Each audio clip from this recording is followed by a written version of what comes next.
From the St. Francis Yacht Club in San Francisco, this is the Wednesday Yachting Luncheon, hosted by Ron Young.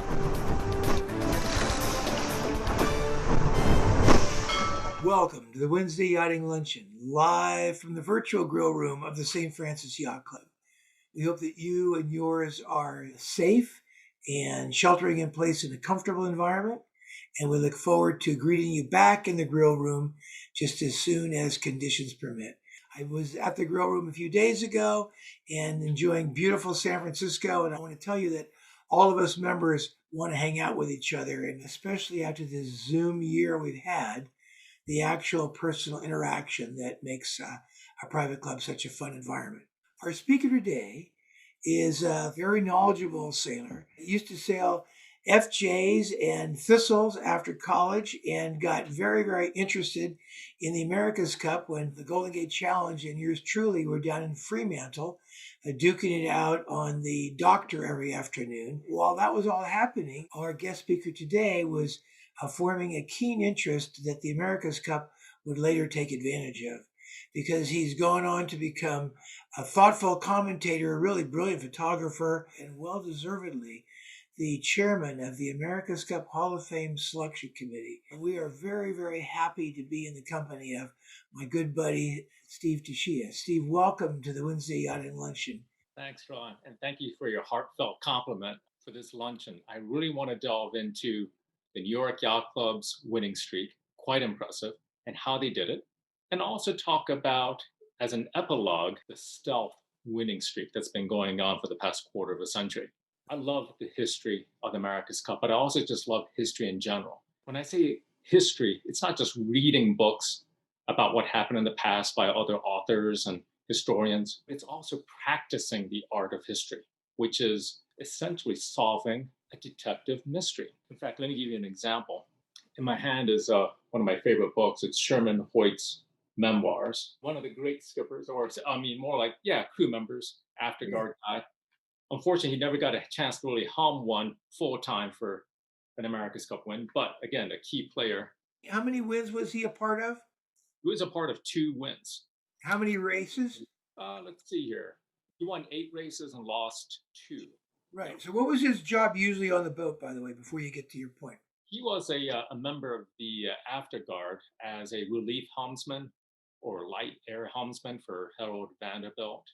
He was also serving as part of the tactical team that Vanderbilt had. Now, when I talk about history, one of the books I like to read are memoirs. I think is a great way to gather information, first-hand accounts, if you will. One of my interesting passages that I always felt intrigued reading Sherman Hoyt's memoirs is on page 319, for those of you who may have a copy as well. This is a passage from Sherman's stories about his racing days in England when he served as a guest skipper for the king. And see, he was of such renown. He was an American who was definitely one of those guys that traveled around the world and was asked to sail aboard yachts.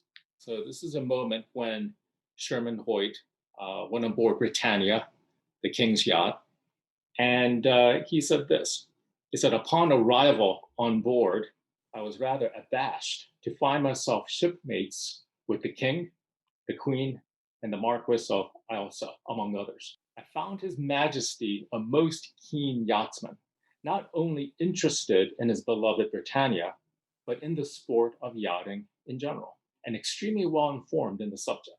The Queen, while most gracious, I found more difficult to feel at ease with, until an embarrassing incident, scarcely proper for recounting, eased the situation, and I conceived a sincere admiration for her." But what happened? Yeah, tell me. I want to hear what was scarcely proper, for goodness sakes. Exactly, and that's part of the history, right? History is, so right there, there's a mystery. And like a detective, I wanted to solve that mystery. What happened? What was that embarrassing incident? And now there are a couple of ways you're going to go about this. As an historian, number one, I went through like other primary resource material, So in other words, the embarrassing incident was not recounted within Sherman's memoir, only right. elsewhere? Okay. In fact, it was not in his book that he was published, but I went looking for his like diaries or papers. I couldn't find any. He didn't leave any behind that was easy to find. Although Bill Koch has acquired some of the papers, but I Are didn't you have calling those stacks? What does a historian call those? People talk about going to the stacks and finding original information. Where would you look? In the Royal Yacht Squadron and New York Yacht yeah, Club? Where would you look? yeah, I love going mining for data and manuscripts at the Royal Yacht Squadron. I spent like a week going through their cellar where they keep their archival material. And at 44th Street in Midtown Manhattan, where at the New York Yacht Club's main clubhouse, going through their library, where they also have an extensive archives as well. But as I try to find out the answer to that mystery, I ran into a wall. But there are other sources too, called people, people who have known Sherman Hoyt. And yes, I knew one guy who I'm sure knew him well, Commodore Harry Anderson, who sadly passed away last year. And so several years ago, back in 2016 or so, I had an opportunity to have lunch with Commodore Anderson. And when I always meet with them, I always have a list of questions I've kind of compiled and get ready. And yes, one of the questions was, hey, did Sherman Hoyt ever tell you about what happened on board Britannia? And when I asked him that question about Hoyt and Queen Mary, he smiled. He said, yes. Sherman said that we were in a race. I was humming the yacht for a couple of legs. It was lunchtime, was getting hungry. His Majesty's steward offered a lunch down in the Grand Saloon. He went down below and he was alone. All of a sudden, Britannia went in a roll. I guess it was an attack. And a large bang sounded in the saloon.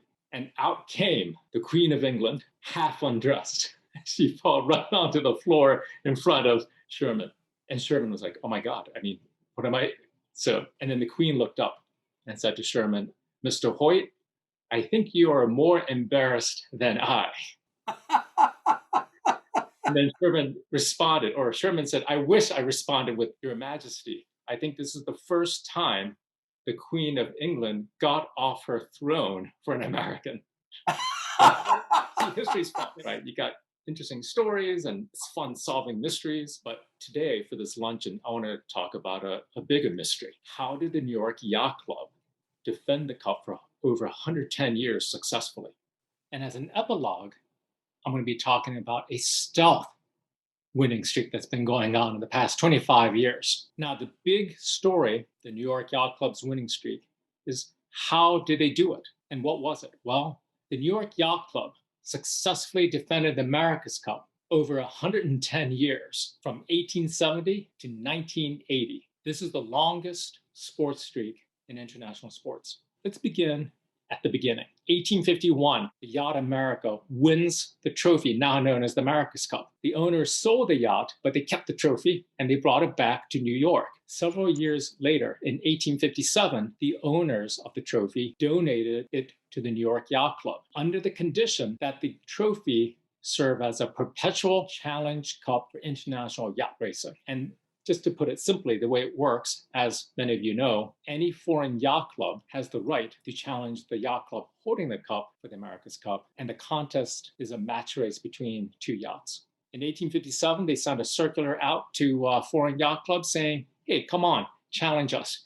But it was not until 1870 the first challenger materialized. And that man was James Ashbury on behalf of the Royal Thames Yacht Club. And here's his yacht Cambria that he challenged the cup with. The New York Yacht Club began their long winning streak by doing the following. They defended the trophy with 17 of their schooners against Ashbury's lone yacht Cambria. Now, they felt, hey, this contest emulates the challenge that Yacht America had faced when she had to take on the cream of the British yachting scene, when Yacht America defeated about 16 English cutters to win the cup. They said, why not replicate that for the first defense? And they did. Ashbury was not happy. He came in 10th on corrected time, but George Schuyler, who was one of the original owners of the Yacht America and the principal writer of the conditions for the America's Cup, known as the deed of gift, he was up in arms saying, well, this is not what I envisioned. If you read my deed of gift, the goal was to make it a match. A match has to be fair between the challenger and defender, more or less. So he chastised his fellow members of the New York Yacht Club, and they heard him.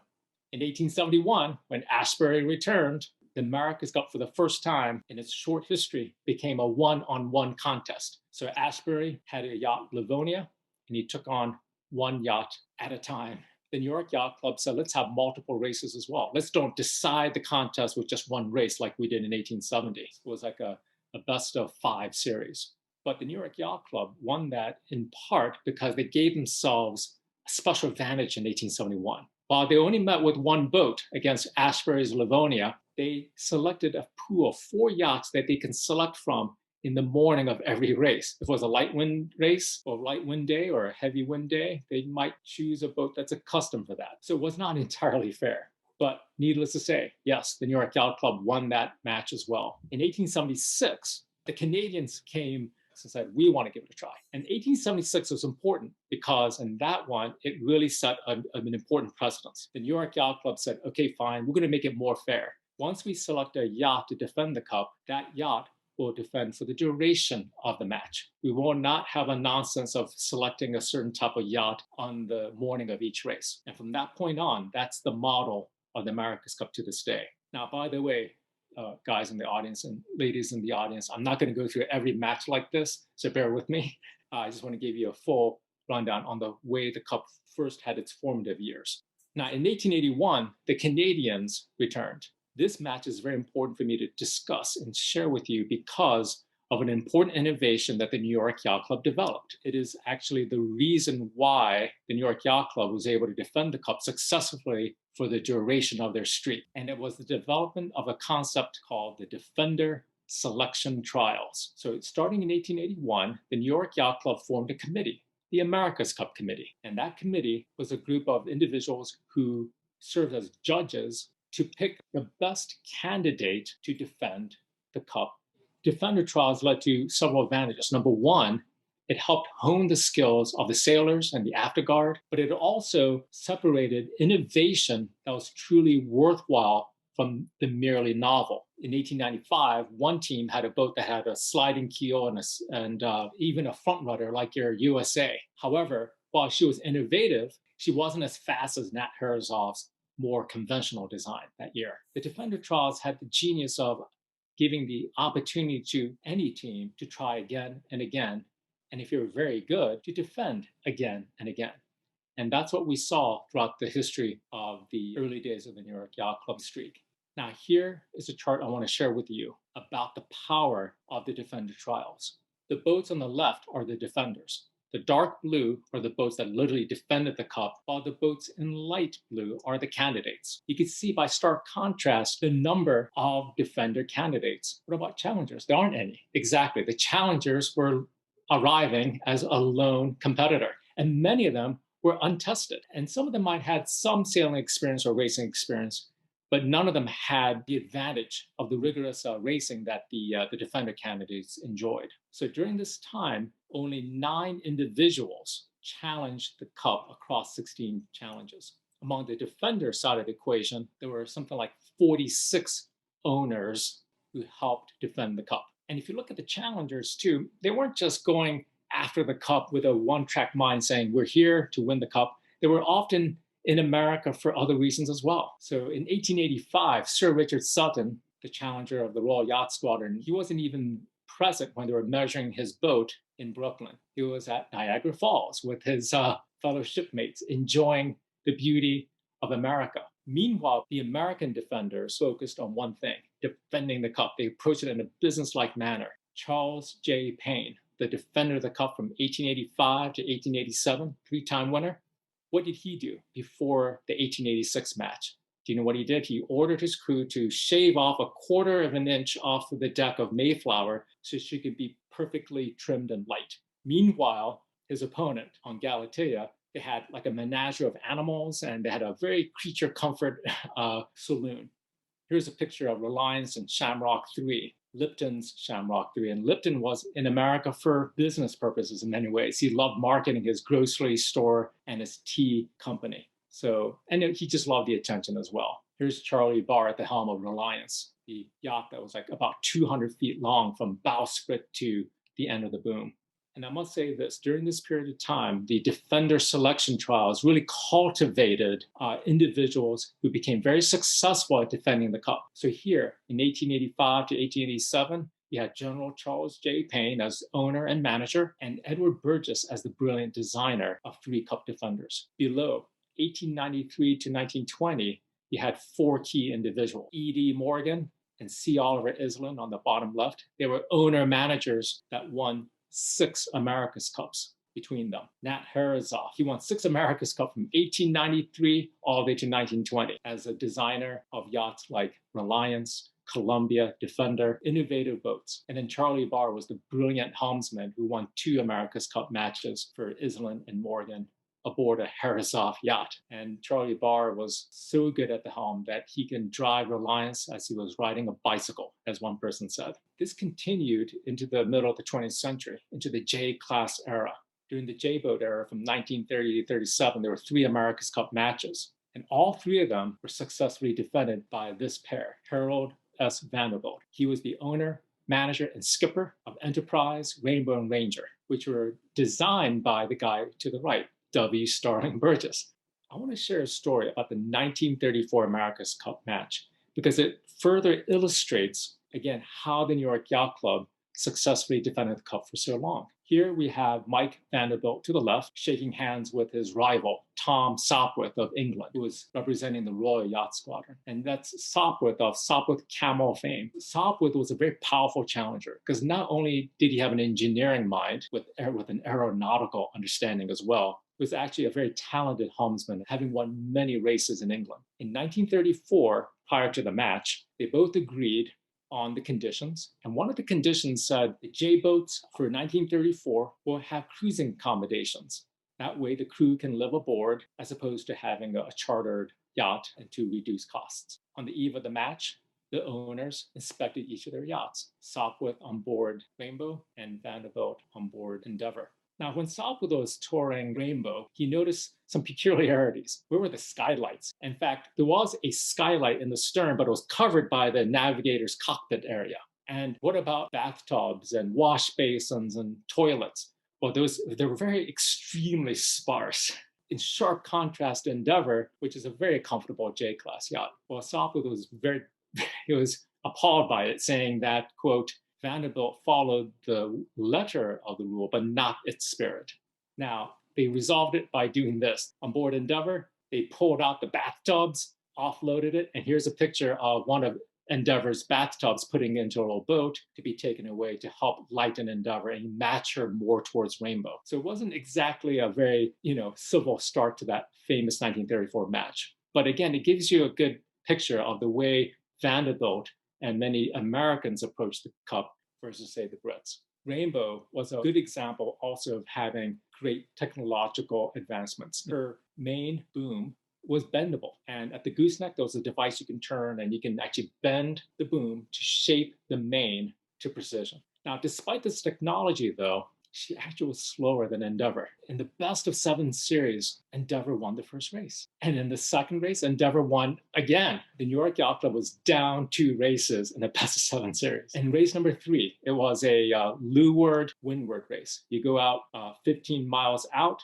and you come back 15 miles. On that first downwind leg, Endeavor was in the lead again, and her spinnaker was drawing very well. It was beautiful, and she kept on extending her lead, and Harold Vanderbilt was getting nervous, and here's what happened. The blue boat is Endeavor, and the red boat is Rainbow. After rounding the mark, Harold Vanderbilt truly felt like, you know what, I think I'm going to become the first skipper to lose the America's Cup. And the wind was getting lighter and lighter as well. And Vanderbilt handed the helm over to his trusty crewmate, Sherman Hoyt. Yep, the same guy I talked about at the start of our story today. And Vanderbilt went down to the saloon, and as he said, to drown his sorrows with biscuits and tea or something. Now, with Sherman Hoyt at the helm, he asked the navigator, Zenas Bliss, can we fetch the finish line? And Zenas Bliss said, yes, we can stay on starboard tack and make the finish line. Now, Sherman Hoyt had this brainwave, and he said, I've noticed in the previous races that the Brits don't always seem to know exactly where they are on the race course. Their navigator doesn't seem to be very skilled. I have an idea. We've got to work some trickery into this. he took Rainbow and started to pinch a little bit. And even though it was getting light, a J-class boat weighing 150 tons really can still scoot along just through momentum. And that's what he did. He started to point higher and higher. Then he noticed Endeavor, the crew kind of looking back, saying, what's going on? And then Endeavor also hit a light patch. What did they do? They majestically tacked their J-class boat and crossed in front of Rainbow and then tacked again. But tacking these slow, massive boats in light wind really scrubbed speed. And by that time, Rainbow started to backwind Endeavor. That led to Endeavor tacking again for the third time and then tacking back. That ended their success right there. Rainbow ended up winning the race by over 3 minutes. And for race number 4, 5, and the rest, Rainbow ended up winning all the others as well. But they also ended up winning because of a crew change. After this race, Vanderbilt called Frank Payne, who he defeated in the Defender trial, saying, are you willing to join my team to help defend the Cup? And Frank Payne said yes. So Payne drove down from Boston or where he was, and on top of his car was a giant bag, and that was a spinnaker from his yacht Yankee. And with a new set of spinnakers and a new spinnaker handler, it really helped Vanderbilt and Rainbow become effective for the balance of the races. Now, that was the end of the J-class era. And now we move on to the 12-meter era. World War II was a major factor in changing the shape of America's Cup. The war completely upended the labor markets and the social order to such an extent that professional sailors that manned the J-boats, well, they were an extinct species by the 1940s. Why? Because they found better paying jobs in other industries. Taxes also became soak the rich style with FDR's policies, and that limited the budgets of many New York Yacht Club members. So with higher taxes, a lack of professional crew, it led to the adoption of the 12-meter class. So the New York Yacht Club and the Royal Yacht Squadron revived America's Cup with the 12-meter class boats. And they were significantly cheaper. A J-class boat in today's dollars to build one was about $9.3 million, while 12 meters from 1958 to 1967, they averaged around $4 million. There was another significant change, with the 12-meter being relatively small. Now, with the fact that you have smaller boats, with smaller crew numbers of like 11, mostly amateur, plus the rise of convenient commercial air travel, it led to a crucial difference during this new era. More challengers started to show up. So from like 1870 to 1937, which is 67 years, you had 9 like individuals or owners competing for the Cup. But from 1958 to 1980, that's just 22 years, you had 16 individuals compete for the Cup. So a significant increase. In 64, you had the first intra-national challenger trials. So England had 2 teams that vied for the right to challenge the New York Yacht Club. The same thing happened in 1967 when you had a pair of Australian teams vying for the right.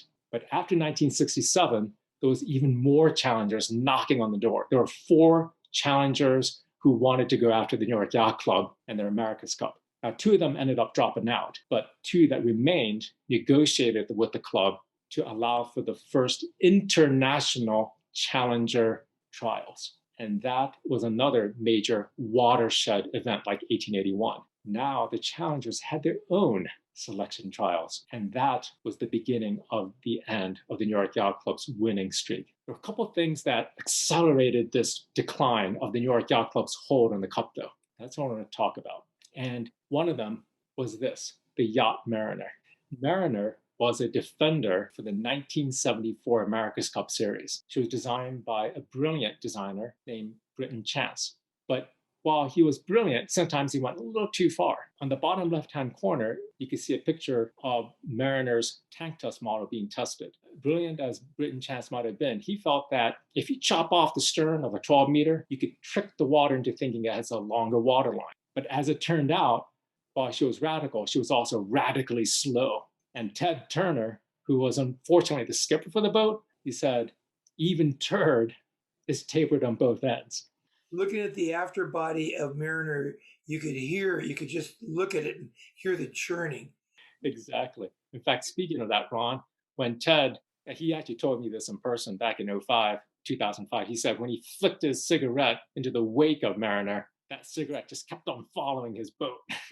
That's how bad it was. From that point on, as stated by people like Ted Turner, Dennis Conner, John Marshall, among others I interviewed, there was a sense of not going for innovation. They became more conservative with yacht design. Like Ted Turner said, I just want a boat like Courageous and I can defend the Cup all day long. I mean, he proved himself right in 77 with the conventional boat Courageous. He defended the Cup.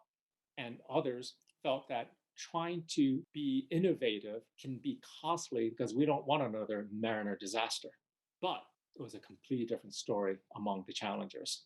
This guy, Alan Bond of Australia, an entrepreneur who got into the racing scene in 1974 for the America's Cup with his yacht Southern Cross, was not only determined because he kept on coming back again and again for the Cup, but he also placed an emphasis on yacht design. And his brilliant designer was Ben Luxon, who designed all his America's Cup boats. And it was through Bond that it led to the breakthrough of an extraordinary yacht, Australia 2. Australia 2 is, I would say, the greatest challenger yacht of all time in the long history of the America's Cup. It was certainly the most influential boat. What led to her development was this. Alan Bond, lost the Cup in 74, 77, and 80 to very strong New York Yacht Club defenders. But by 83, leading up to 83, he knew he had an experienced crew with John Bertrand and John Longley and others. But he felt that the last ingredient he still didn't have, which is an innovative superboat. He thought if he can get a superboat like Ranger that won the Cup in 1937 or Reliance in 1903, he can beat the New York Yacht Club at their game.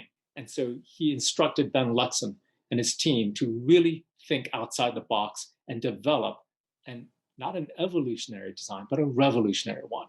And as we all know, Australia 2 and her winged keel was that revolutionary advancement. And here's a good way to look at the conventional yacht Liberty, which was the Defender in 1983, and Australia 2, the Challenger in 1983.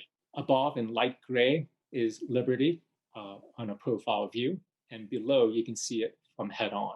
If you look at Australia 2's keel, she was very fat at the bottom, as you can see, and she had little winglets. The reason why she was fat at the bottom was because the concept that Ben Luxon and the Dutch engineers that he worked with, Peter van der Sanden, the Dutch naval architect, and Joop Sloof, the Dutch aerodynamicist, was put as much weight down low as possible. That way you can get a more stable boat, a very efficient place to put the weight way down low. The other part was to build a yacht that was very short. Again, shorter the waterline, the more sail area you can hold. But they felt that if you put the weight way down low, she can handle a large sail area and still be effective. And they were right. That was the key advantage Australia 2 had. But she had another advantage as well. Tom Schnackenberg, the team sail maker, introduced tri-radial mains and jibs, which had less stretch than the conventional sail plans of that time. And then finally, during the Challenger trials, they learned something even more powerful from a sail design standpoint. During one of the races, on the downwind leg on a light day, the Italian Challenger candidate Azzurra smoked Australia 2 on that leg. And people like John Longley, one of the crew members, was saying, what's going on? What kind of magic does Azzurra, the Italian boat, have? Stackenberg studied Azzurra's sail plan and discovered that their spinnaker shape was an extremely effective one. And they copied Azzurra's light wind spinnaker. And from that point on, Australia 2 was fast downwind. She truly was a total package. This is a story that's based on Dennis Conner's testimony, as well as Tom Whidden's testimony, and Halsey Herzog's testimony that I'll piece together. Liberty was ahead, that's the boat in red, by 57 seconds at the top. Australia 2 coming in fast, however. So what happened was, in the first 5 minutes, Australia 2 cut the lead from 8 boat lengths behind to 4 boat lengths behind. And so Liberty was really feeling the heat. And then Tom specifically said, with Australia 2 cutting that lead, they were actually beginning to cast a wind shadow on Liberty. And that's when and that's Conner and Whidden and Halsey, they all agreed, we got to do something. we got to do something. So they decided to jibe and go into the center of the course. Why the center? They still wanted to stay between their opponent and the bottom mark. But as you can see in the diagram, Australia 2 just kept on going to the left side of the course, and Liberty decided to jibe back. Now, when they jibed back and converged, they were still ahead of Australia 2. And Tom Wooden said the jibes did work because it reduced the rate of gain made by Australia 2 when we went into the center course. However, we knew at this point it was actually game over because Australia 2 was able to sail lower and faster. And there was nothing we can do at that point. And so by the middle of the course, as many of you know, Australia 2 slipped past Liberty. And when they met again down at the bottom gate, yes, Australia 2 was clearly way in the lead. And then tack after tack on the final leg to windward, Australia 2 maintained their position, cross the finish line first, and become the first challenger in the America's Cup to win. So after 24 matches, that was the end of the New York Yacht Club's wonderful tenure as the trustee of the Cup. Every Aussie in the world heard that finishing gun. It was amazing. I was sailing in a boat called Great Fun at the time. And on this last day, the 7th race day, we went out to practice. And as we left the dock at the very last second, the captain, he didn't get on the boat. I was at the helm and I looked over. I said, Rhett, and he threw the port stern line onto the boat as we left the dock. Rhett, what are you doing? What are you doing? He thought, no, I'm just going to stay. And we thought, what do you mean you're just going to stay? And after a whole day of practicing, we came in and we were all saying, today was race 7 in the AC.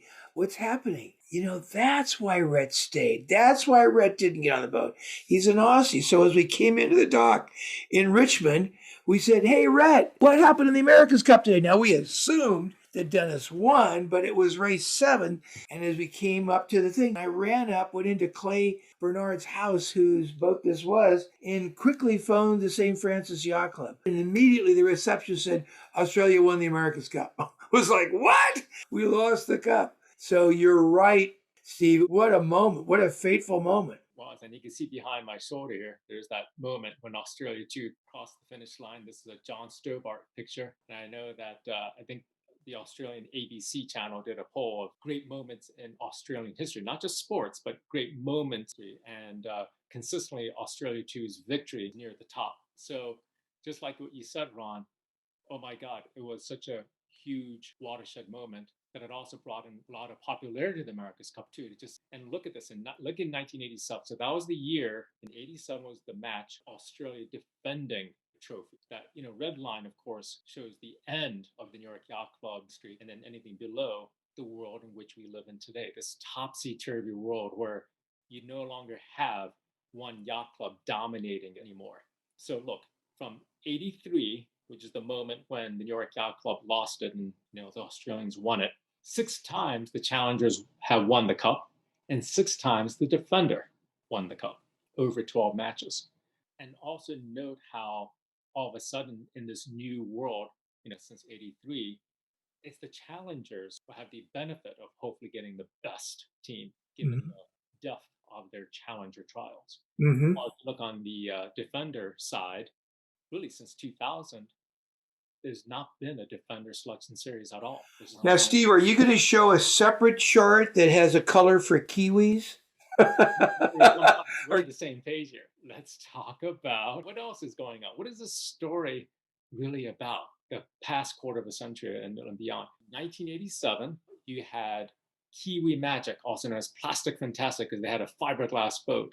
And what did New Zealand do in 87? Well, there were 13 challengers, and even though it was their very first foray into the America's Cup, they made it to the Challenger finals. But it was through Dennis Conner's experience, his veteran crew, their overall package that were able to defeat the powerful Kiwis.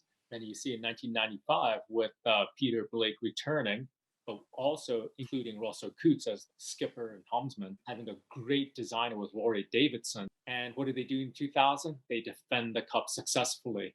Then 03, interesting. Yeah, they didn't win it, but they certainly had a tough fight. In 07, however, Team New Zealand won the Challenger trials to face the defender, Team Malingi.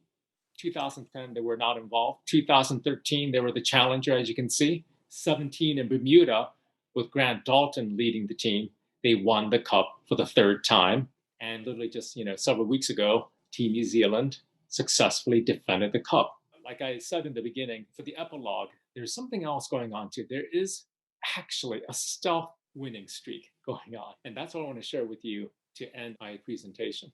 These individuals are special. Peter Blake, who was, the leader of the 92 and 95 and 2000 campaigns. Russell Coutts, the skipper, who also eventually became a Peter Blake himself, being a brilliant manager. Brad Butterworth, one of the great helmsmen and skippers of any America's Cup teams. And then Grant Dalton, the new manager powerhouse. These four are Kiwis, born and bred.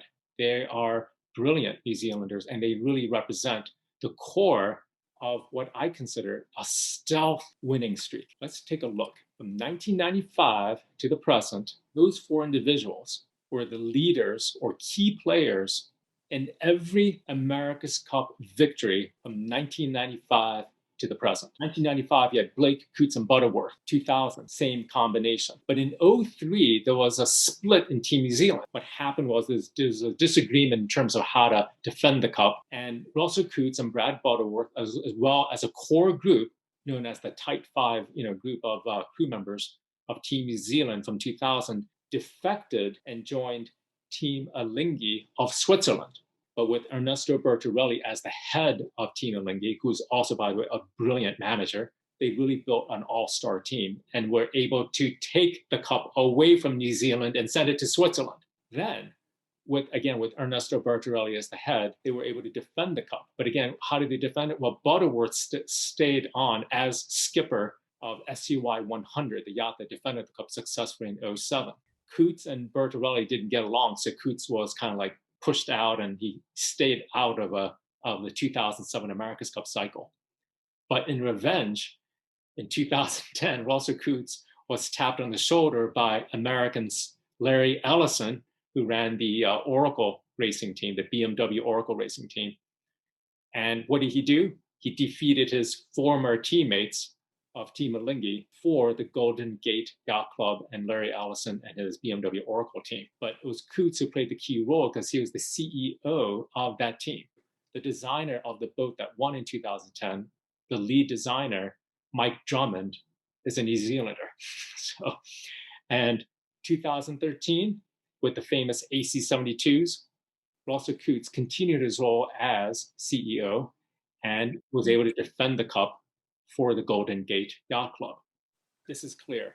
It has been New Zealand's cup, really, since 1995.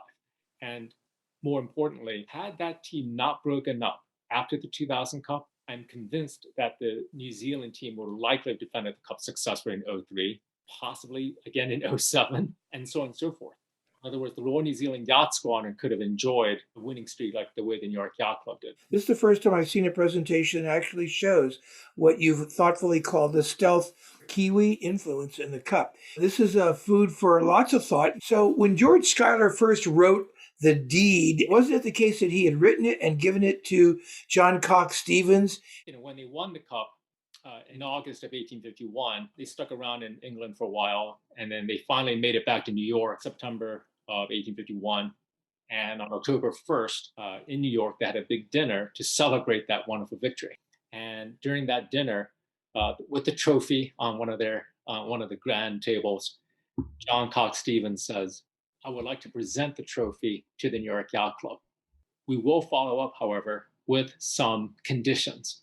Over that winter, George Schuyler, Johncox Stevens, and a couple other members of the syndicate drafted the conditions, now known as the original deed of gift. The Stevens family were very, as I recall, they were kind of New York industrialists. They had a place in Hoboken, New Jersey, and didn't they have the first ferry that crossed the Hudson? And is it also the case that in 1804, Johncox Stevens was the first person to drive in a propeller-driven boat? Do you know anything about that? Yes, they operated ferry systems between New Jersey and Manhattan. They built the first private park for citizens to enjoy the beauty of nature in a city environment, and that was the Elysian Fields in Hoboken, New Jersey.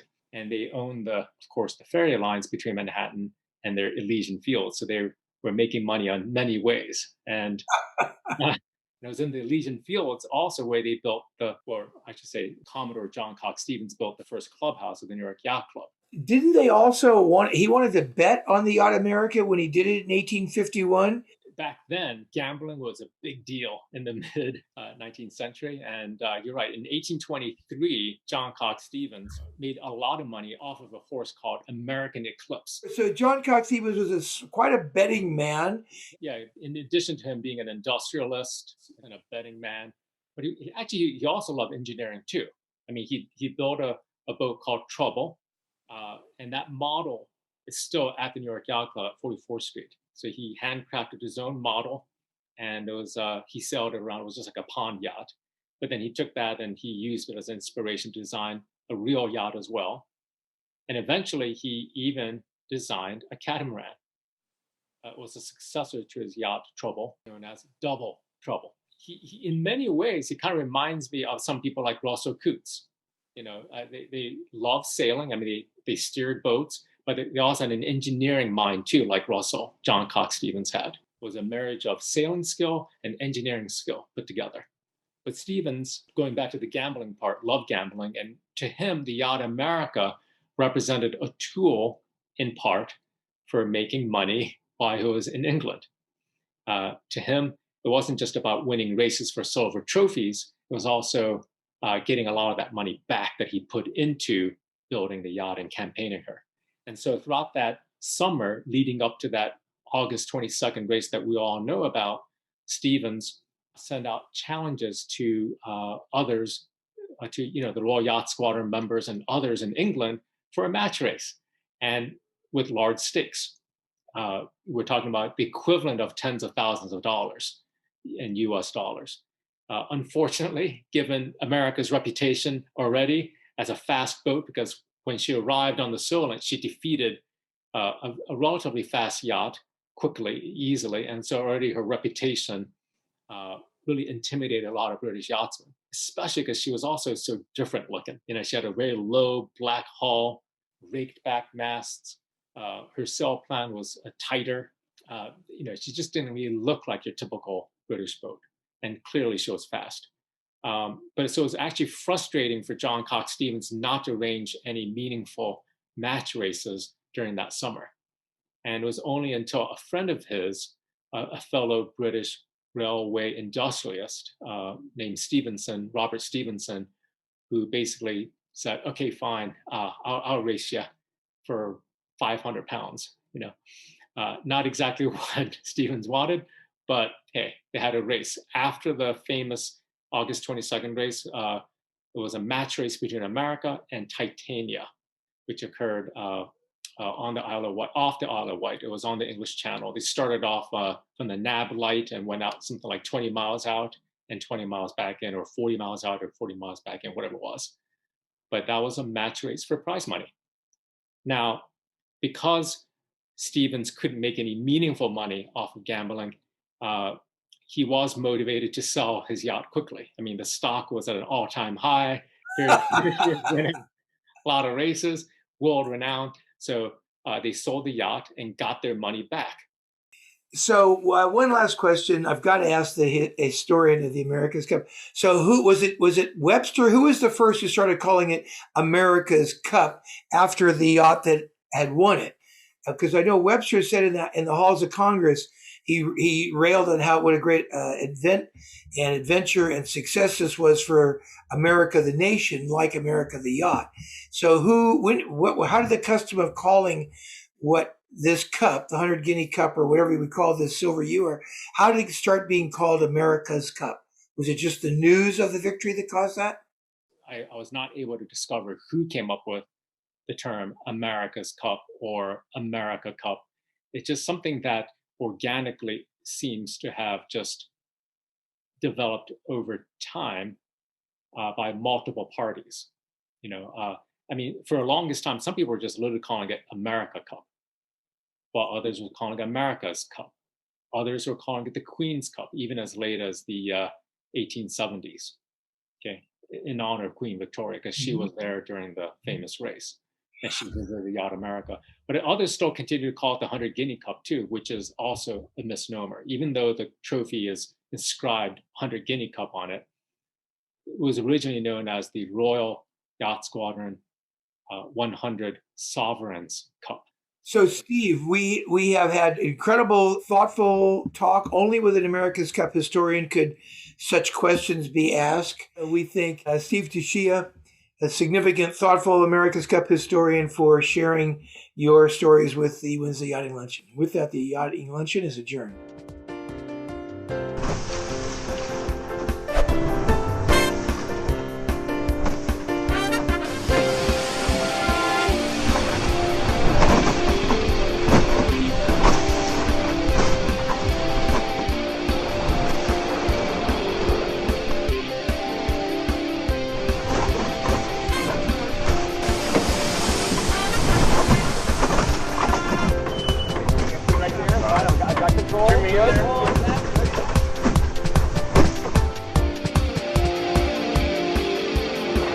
This has been a presentation of the Wednesday Yachting Luncheon.